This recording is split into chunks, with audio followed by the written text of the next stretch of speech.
if I do not do the works of my Father, then don't believe me. When I read that, guys, I feel like I would do an injustice to the culture and society around me if I just preach they need to get born again or get saved or pray a prayer to go to heaven or believe what I believe without demonstrating Him. Jesus said, if I don't do the works of my Father. See, what separates, John G. Lake used to say, what separates Christianity from every other religion is the power of God. Everybody else is a philosophy or a doctrine. And what makes Christianity different is you can say, scoliosis, come out of the spine right now. Yeah. Go straight, every vertebrae, in Jesus' name. And the spine can go.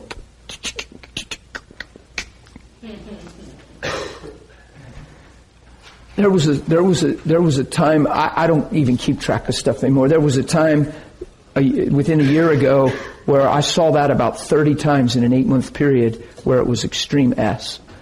Couple, when I was traveling hunchback, shoulder pushed way out, like that. Probably 30 times in about an 8-month period where we saw. I was in a tent revival. I was at a youth thing. That was the youth thing where we saw the fire coming off the kids on the digital cameras. It was really cool. From there, I drove to a tent revival of Methodists and Baptists that got together. And the Baptist pastor was sitting right on the front row. And I'm preaching with passion, and they wanted to know about healing. The pastor said, we want revival, but we want the power of God. And he said, we don't understand it. I watched one of your videos and I just cried, and I thought, man, this is real. I could see your sincerity, this Methodist pastor. And he invited me to this tent revival. He had 5 or 6 other pastors from other churches there, and all these folks out under a big pavilion in the open.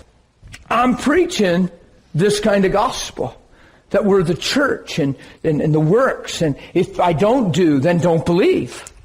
And we're just trying to get people to go to heaven, and the pastors are sitting there going, yeah. And I'm preaching this, and this Baptist pastor, Sam, I'll never forget it. It was a very touching moment. This place was just on the edge of their seat. God is so ready to reveal Himself to hungry people. Now watch. I believe even in an obstinate atmosphere, He can move. So atmosphere, I don't think too much about atmosphere. I think about the kingdom in me when I travel. Because if you start getting caught up in, boy, it feels like resistance. Who cares? I'm not being arrogant. You guys know my heart enough by now, hopefully.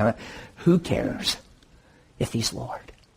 If greater is He that's in you than he that's in the world. Because they don't even know sometimes that resistance you feel when you're ministering, they don't even know why they feel the way they feel. It's all they've ever been taught. It doesn't mean they're evil.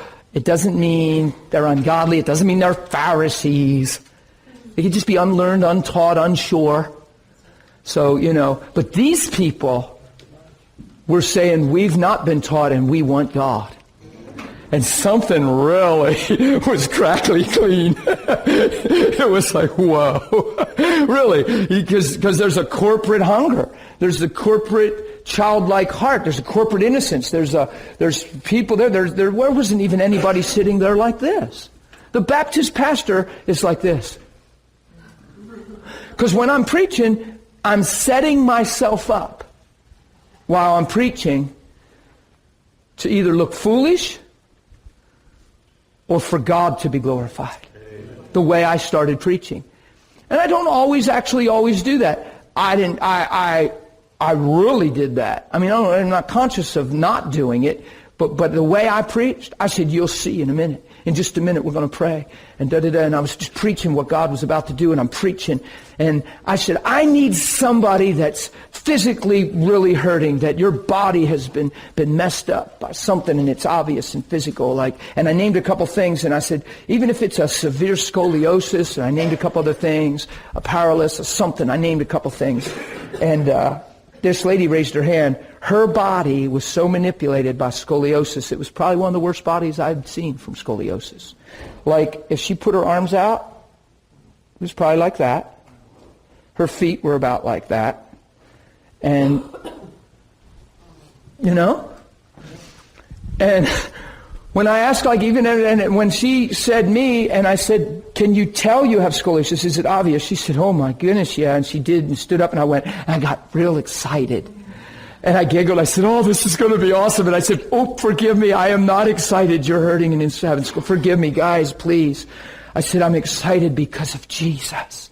Because he paid the price, and I got real emotional. And this pastor's sitting there going, you're kidding me. This has to happen now. He's just sitting there freaked out, the pastor.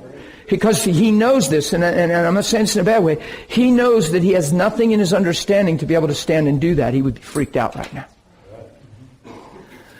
And with all good intent and all sincerity, he's preaching the gospel he heard growing up and that he feels he's commissioned to preach. And now he's hearing it in the way that Jesus lived it and represented it. This lady came up and got on the front row. I said, I need you to get up here. I said, I need everybody to gather around. I want you to be a part of this. And they're all gathered around, and everybody's like already weeping because there's such a reverence. They're like, oh my God, this is just God's about to move. You could just, it was so fun.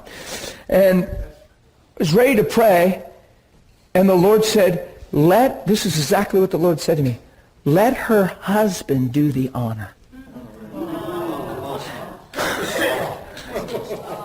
He's the one that was massaging her every night, rubbing cream on her,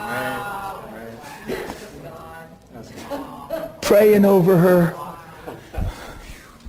When I said, sir, I just heard to let you do the honor. Would you like to pray? And I said, I want you to, it's very simple. I said, I want you to this and say this, and her body will come into alignment. Her bones will move and shift. And this Baptist pastor is not even looking at them. He's staring at me. Serious. He's like, because he's watching and realizing that I'm dead serious. Like completely stone serious when I mean dead serious. The husband barely got anything out of his mouth. Serious. He barely even spoke. One of them quick prayers. He didn't even have to speak to the L and the C and the... Serious. It was beautiful. He barely spoke, and she started to shake and cry, and we heard bones crunch and pop, and people, and God did that on purpose. He didn't have to do that. He made them extra loud. He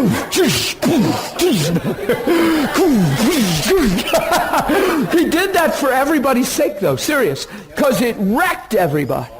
People are standing there, oh my God. And they're just undone. Why? Because of the works of the Father. And Jesus says something so powerful. If I don't do the works, then don't believe me. He actually gives men permission to not believe if he didn't do the work.